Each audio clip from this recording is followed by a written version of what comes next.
In 1917, it was here in Fatima, Portugal, that 3 shepherd children claimed to have shared a miraculous vision of the Virgin Mary.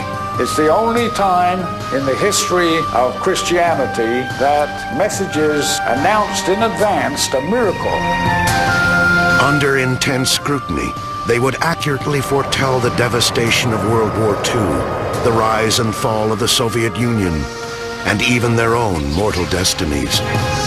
But one secret would stay carefully guarded for more than 80 years.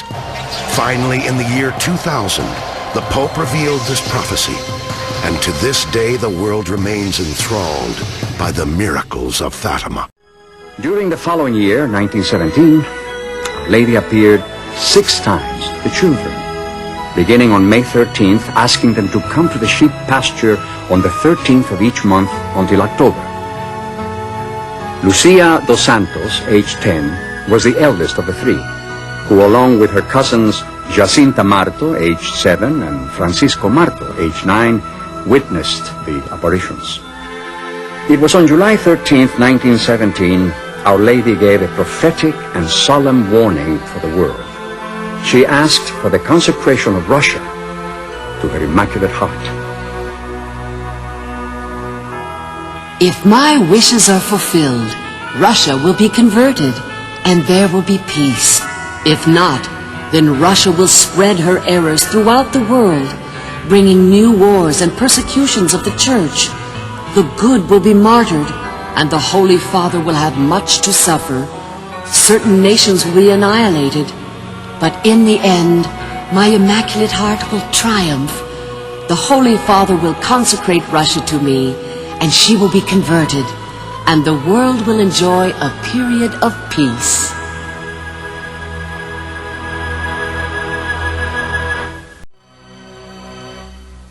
Later, Lucia, who became a Carmelite nun, explained that the rosary and the scapular are inseparable. Our Lady wants everyone to wear the brown scapular and to pray the rosary every day. There are 4 significant message points. First, daily duty, living chastely according to one's state in life. Second, prayer, particularly to pray the rosary. Third, Eucharistic reparation, communions of reparation on the first 5 Saturdays. Fourth, consecration to the Immaculate Heart of Mary, along with wearing the brown scapular. Have we fulfilled the requests of the Blessed Mother? If not, shouldn't we begin now? What if she doesn't come today? What if she won't come anymore? She promised. Show us the sign! Show us the sign! We have been beaten. We have all allowed ourselves to be deceived.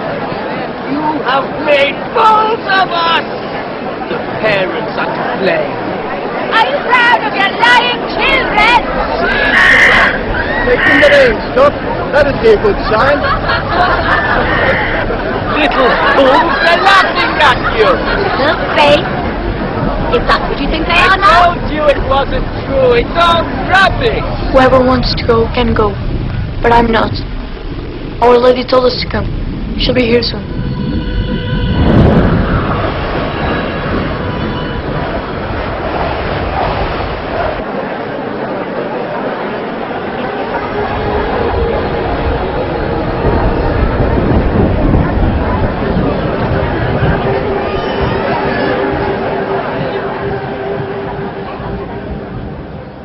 It stopped raining.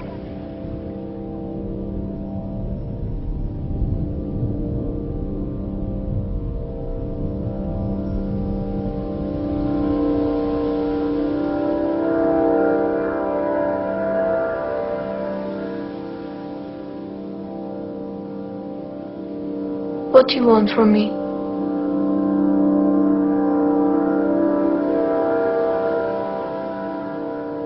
Of all the things said to us that day, What impressed me most deeply was her tender sorrow. She said that we must turn to God, for He is already so much offended.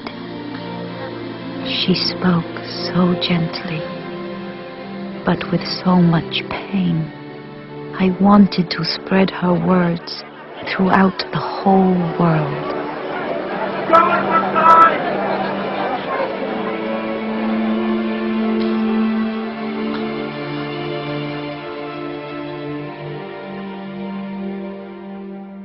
Will she take us to see heaven? I want so much to see heaven. She told me that she would take Francisco and Jacinta to heaven very soon, but I would have to stay. Am I to stay here alone? She told me not to be afraid, for she would be with me always.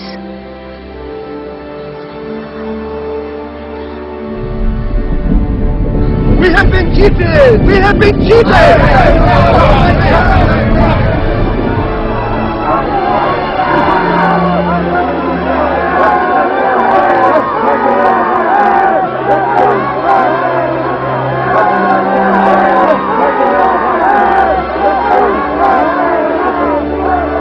Holy Queen of the Rosary, you promised a miracle. Will you show them a sign so that people will believe?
They say 70,000 people saw the sun dance that day, and my whole world changed forever. On his recent trip to Portugal, Pope John Paul II returned to Fatima to beatify Jacinta and Francisco. It was the second step of a complex and lengthy process that may eventually lead to sainthood. Though she will not be eligible for beatification until she dies, their cousin Sister Lucia, 92 years old, was there as well. Amidst the joy of the occasion, one question nagged at the massive throng of worshippers and journalists. Would the third secret at last be revealed? On the podium stood two frail souls, the only ones with the power to disclose the third secret of Fatima. When we come back, an astounding revelation. Sister Lucia had told the Bishop of Leiria that it would not be made public before 1960. So the world was expecting it to be revealed in 1960. John the 23rd opened Sister Lucia's letter, which detailed the third secret, in 1960. And those who were there say that tears poured down his face. And he folded the letter up, put it back in its envelope, ordered it to be resealed in the archives, and said, "This is not for our time." Over the next 40 years, other pontiffs would also read and conceal the secret.